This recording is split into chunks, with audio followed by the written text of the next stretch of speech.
One day at the hospital where I work, I ran into a friend of my mom's named Karen. She looked at me in surprise and said, "What are you doing here? You're out of place. If you're looking for a job, you won't find one. Go back home." Karen's comment shocked the doctors around us. They didn't know what to say. I thought, what is she talking about? I hope this doesn't turn into a big issue. It might be too late already. It seemed Karen didn't realize that making an enemy of me was not a good idea. I couldn't keep quiet anymore and confronted her. "Karen, you really don't hold back, do you? Or do you just not get it?" Looking confused, she answered, "Huh? What are you talking about?" "My name is Olivia. I'm 37 years old, a mother of an active 9-year-old daughter and a playful 2-year-old son. My husband, Jackson, who is 3 years younger than me, is a dedicated nurse at a general hospital. I used to work too, but since having our second child, I've been on maternity leave. We once lived in a small 3-bedroom apartment, but before our son was born, we moved into a second-hand house with a loan. It needs some work but could be a cozy home. It has a big garden for the kids to play in and a rooftop balcony with a calming view.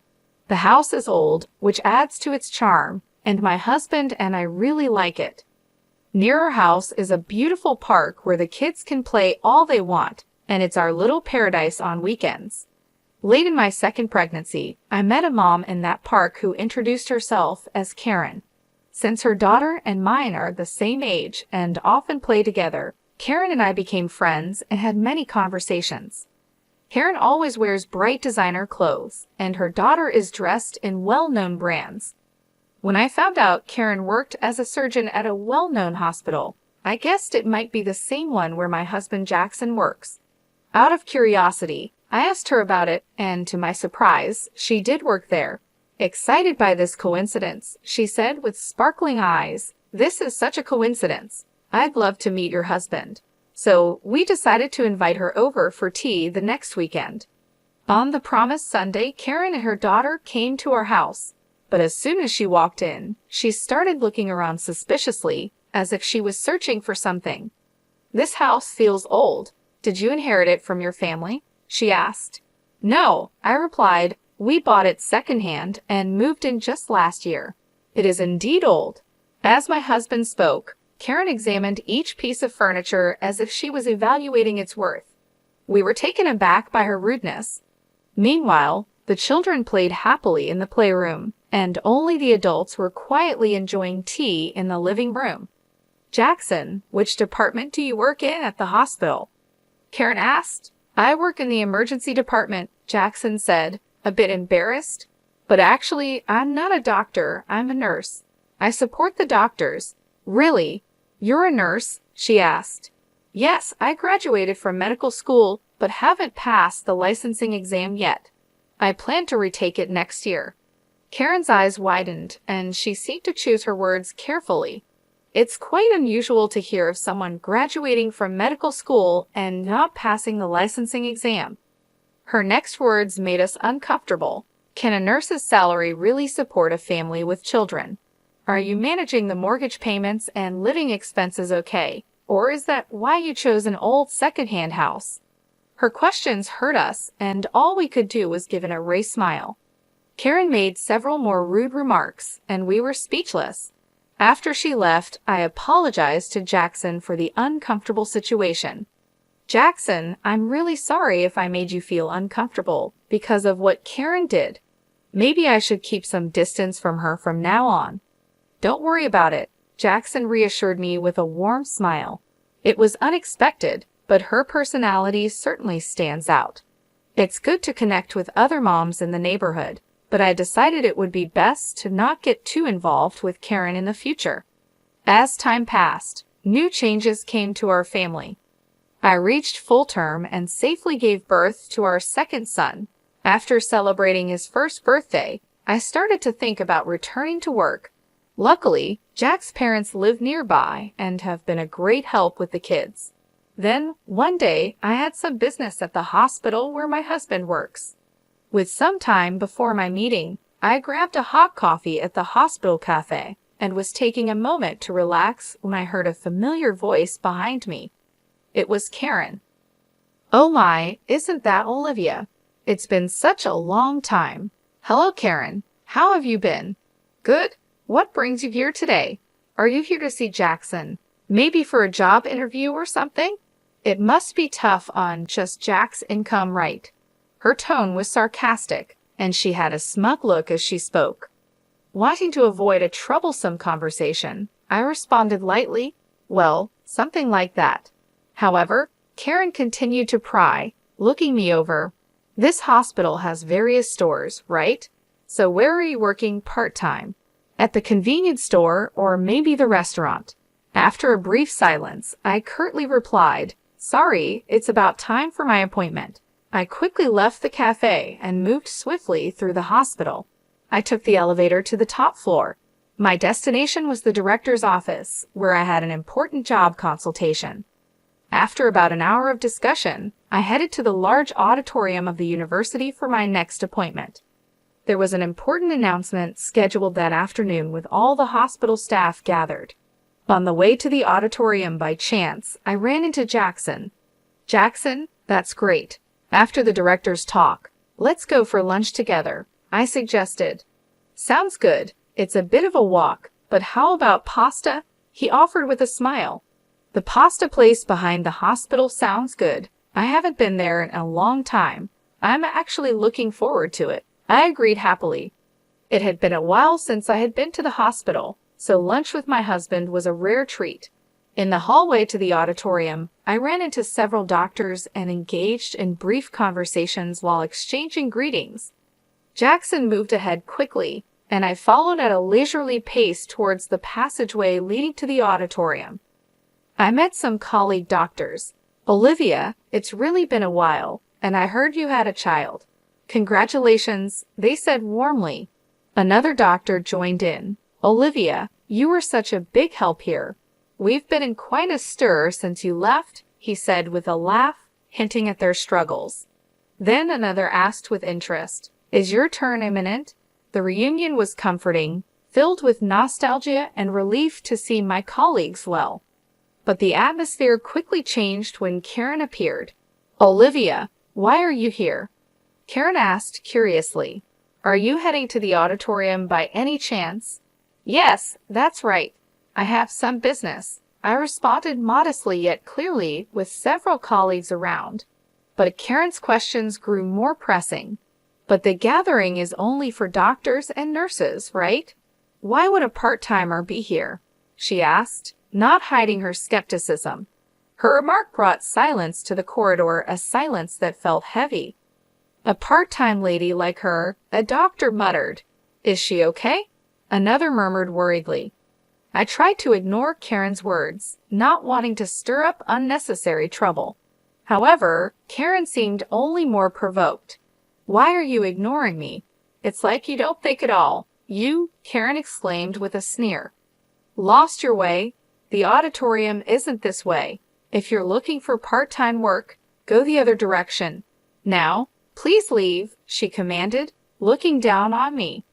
The doctors present were appalled by Karen's behavior, but they stood by me, trying to diffuse the situation. They raised their voices in unison against Karen. Disappointment and anger were evident on their faces, and their voices contained a strong sense of rejection toward her actions. Hold on, what kind of way is that to speak to Olivia? Don't you have any manners?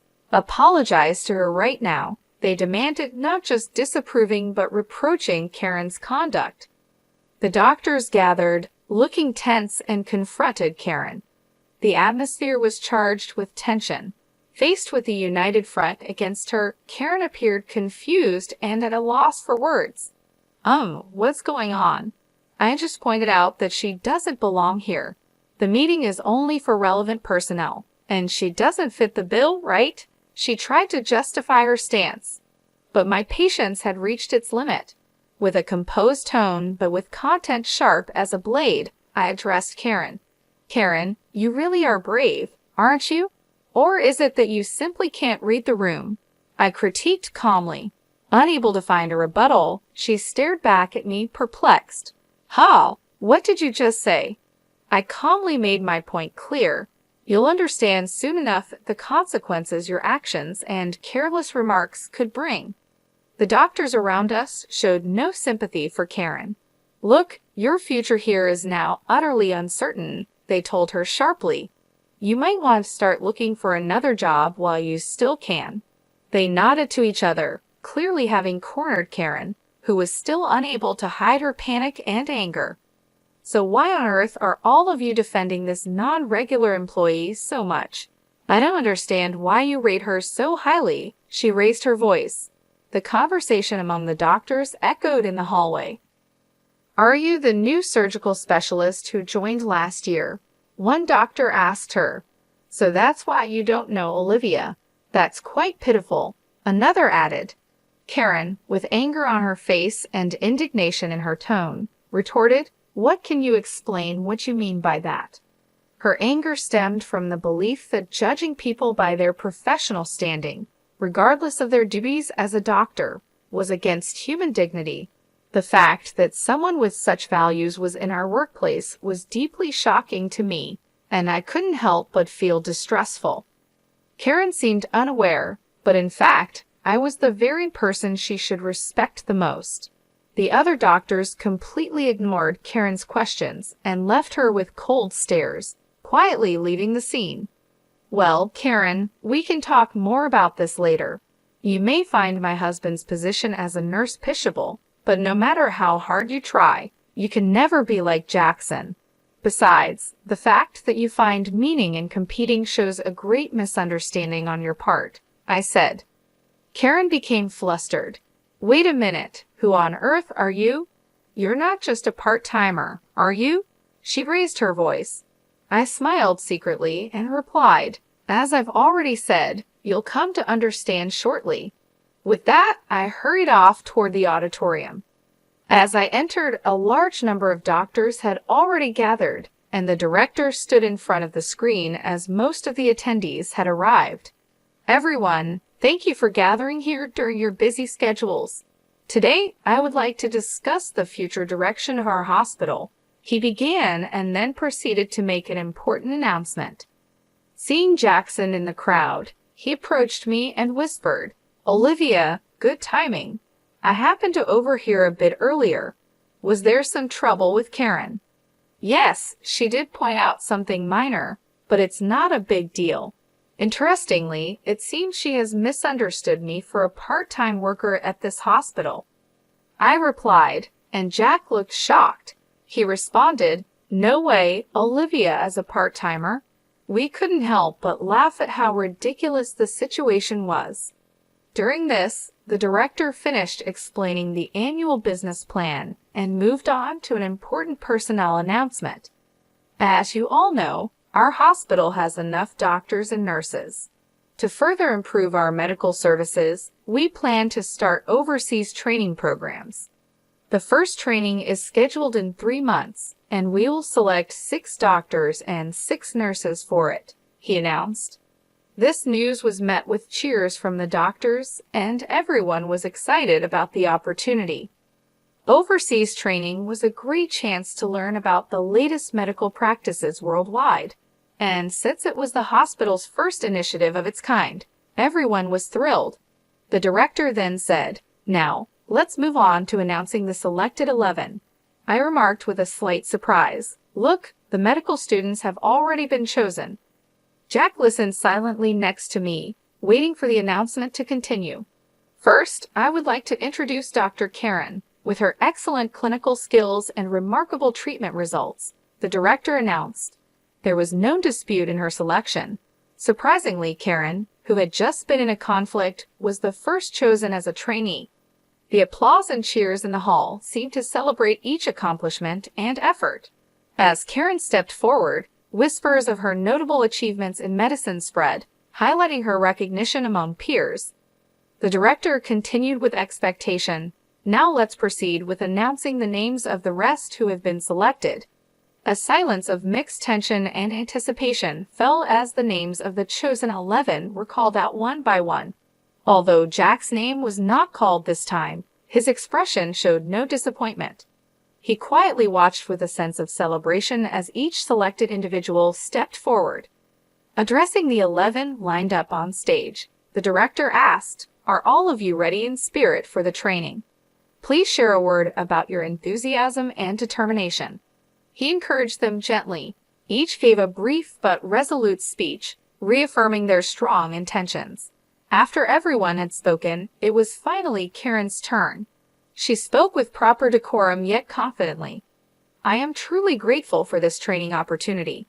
I aim to help our hospital progress further with the advanced medical techniques I will learn abroad," she said with a polished greeting. Then she turned slowly towards where we were seated and continued in her assertive tone. "However, this hospital has inexperienced nurses who continue to fail the national exam and bold individuals who try to attend medical conferences despite not being regular staff. I intend to improve and transform all these aspects." Karen's bold statement changed the mood in the room, and the looks directed at her turned cold. Her words brought out the hospital's tensions and showed how risky youthful overconfidence can be. The director's intense gaze seemed to freeze the room, adding gravity to the situation. Maintaining his calm, the director asked Karen, "Karen, that comment was about those two sitting there, wasn't it?" His smile was calm, but didn't reach his eyes. Confidently nodding, Karen replied, "Yes, exactly. There are those unfit for this noble assembly."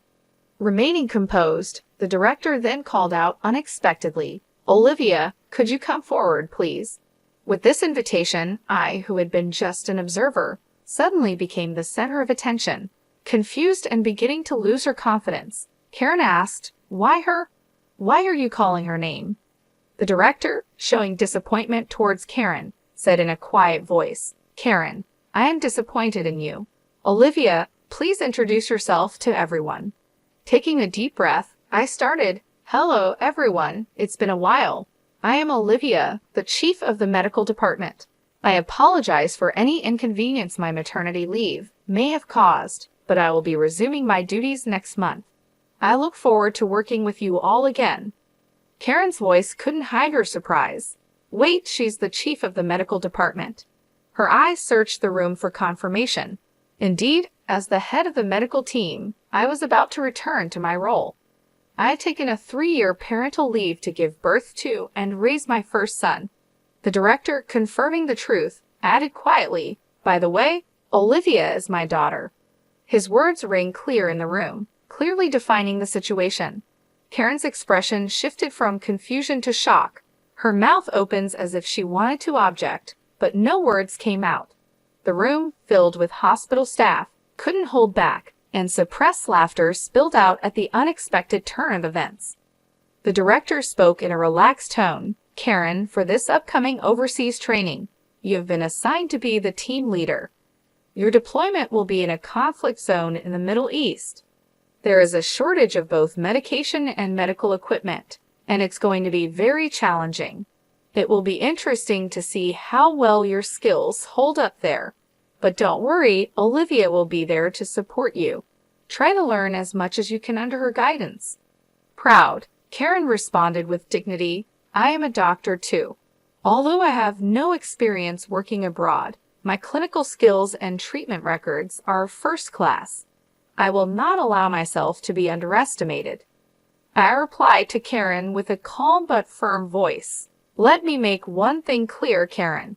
In the near future, I am going to take over the directorship of this hospital from my father. Do you understand the weight of this fact?" Karen's expression stiffened.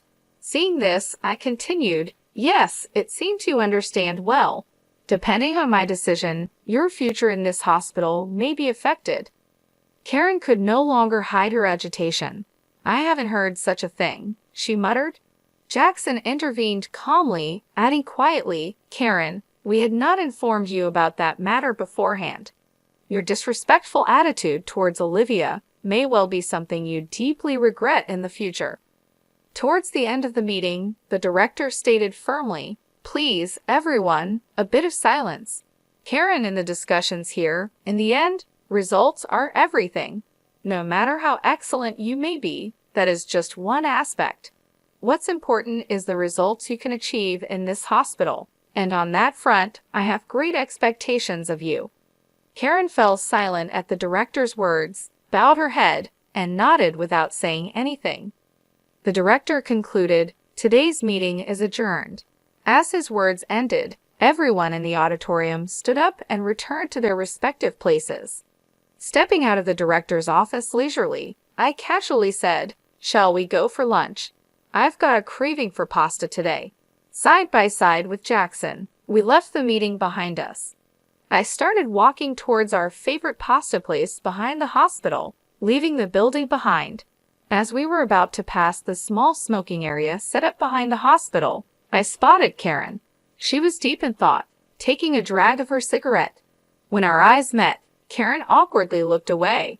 Just then, a loud crash caught our attention. A car had rear-ended another in an accident. Jack and I sprang into action immediately. The area was nearly deserted, so it was crucial for us to move quickly to help. "Are you okay?" Jack called out with concern and quickly checked on the people involved in the accident.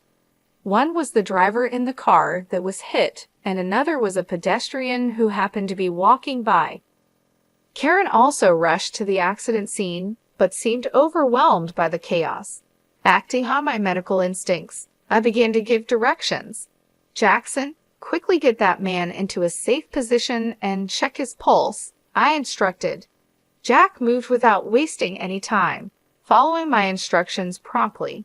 As an emergency nurse, Jack had received special training, including attending surgeries I conducted. I had trained him rigorously, which helped him develop exceptional practical skills compared to other nurses. I then directed Karen with calm and clarity. "Karen, check if that elderly person is bleeding and assess their level of consciousness." However, Karen seemed paralyzed by the seriousness of the situation, standing still without moving. My voice grew firmer as I insisted, "Karen, do you understand what I'm saying? Please respond quickly." Her voice was tense. Karen was clearly overwhelmed, and with an unstable voice, she replied, "Ah, yes, what should I do?" Her panic was evident and seemed to add to the confusion at the scene. I rebuked Karen firmly yet patiently. "Don't you know what to do in an emergency? I doubt you're even a surgeon." Karen responded with what could be perceived as anger. "That's not true. There's nothing I can't do." But her actions, though active, clearly lacked effective measures, and she was just bustling about the scene. I then looked to Jackson. "Jackson, could you measure that elderly person's blood pressure and make sure there's no bleeding?" I gave the orders calmly. Jackson promptly replied, "Understood," and began to manage the situation. The accident scene started to regain some order with our swift response. Jack spoke to Karen with unusual sternness. "Karen, come over here and help." Karen reacted to Jack's command. "What do you mean? A nurse asking for such a thing?" she complained. But Jack cut her off. "This is no place for someone who can't do anything. If you're not going to help in this critical moment where lives are at stake, please step back," he said decisively. Karen was at a loss for words and stepped back from the scene silently. Jackson assessed the situation and reported to me, "The vitals are stable, but there might be internal damage. We should conduct a thorough examination as soon as possible." As professionals, we showed readiness to collaborate with other medical staff around us, doing our best for the patients. I led the response steadily. "Let's begin the procedures then, and the driver over there seems disoriented, but I don't see any serious symptoms. Let's move him out of here. Karen, could you please call an ambulance on your cell phone?" Despite my instructions, Karen stood frozen, unable to move. I addressed her with suspicion. "Karen, I'm speaking to you. Do you hear me?" Karen seemed confused, hesitantly murmuring, What's the number for the ambulance again?" Jack intervened. "Just give me that phone." He stepped in and took over, arranging for the ambulance. About 10 minutes later, police and fire department personnel arrived, and the once chaotic accident scene started to be sorted out gradually. People gathered, including doctors, department heads, medical students, and even professors. Without being disturbed by this, I spoke to Karen with calm and stern emphasis on the gravity of the situation. Karen, to be frank, your actions earlier were more of a hindrance than a help. What exactly can you say you've accomplished? I posed the direct question. Karen was silent, unable to answer. In the medical field, every minute, every second can determine the outcome.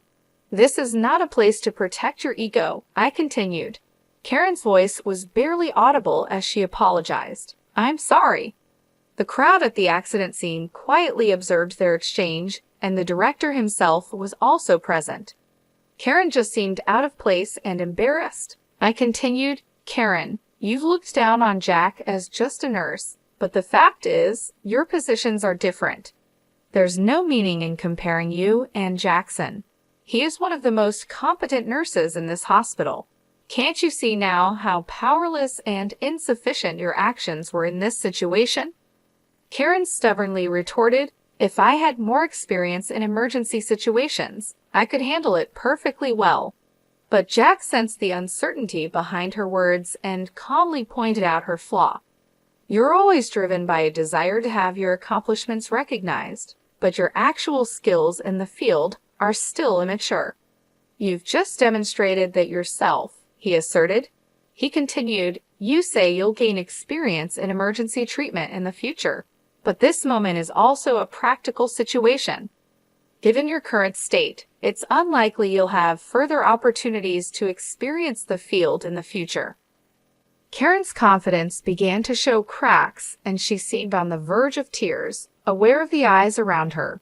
Yet the medical field, dealing with lives, demands proper judgment and strictness.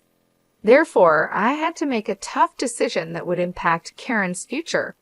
Karen, I regret to say this, but your name will be removed from the Overseas Training Program candidate list, I declared. Karen was taken aback. What? I looked to the director for confirmation. Father, this decision is acceptable, correct? The director nodded deeply. No problem. This incident has given me a clear understanding of her capabilities. I have great expectations for Jack. We have always selected trainees based on their grades, but it may be necessary to reconsider our selection system in light of this. His quiet but firm response marked a complete defeat for Karen. With a calm but resolute voice, I advised Karen, it's important for you to relearn from the basics. Only then will you have the right to compete at the same level as Jack. Also, take to heart the dangers of judging a person's worth by their appearance. While I considered letting you go from the workplace, I have decided to give you one more chance, the last chance. Make the most of this opportunity and show us your full effort, I advised sternly yet justly. Afterward, they quietly left the scene, but the looks from the doctors around Karen were cold, filled with disappointment and disapproval. Their evaluation of her future was seemingly already set. Weeks passed, and the long-awaited departure day for the overseas training arrived. Jack and I headed to the airport, excited to acquire new knowledge and experience. I heard that Karen resigned from the hospital a month after the incident. She couldn't handle the cold stares from those around her and chose to put her pride first. Personally, I thought that was for the best. A doctor who prioritizes pride over everything else shouldn't be responsible for patients' lives, and no one would want to trust their life to such a person. On the way to the airport, I spoke to Jackson with hopeful words. Jackson, let's use our skills to make this hospital one of the most famous in the world. Sharing that passion and reaffirming his determination, Jackson replied, that's right. I need to work even harder and get my medical license as soon as possible. And so, I quietly made a promise to myself again, reaffirming my strong commitment as a doctor to fulfill my duties.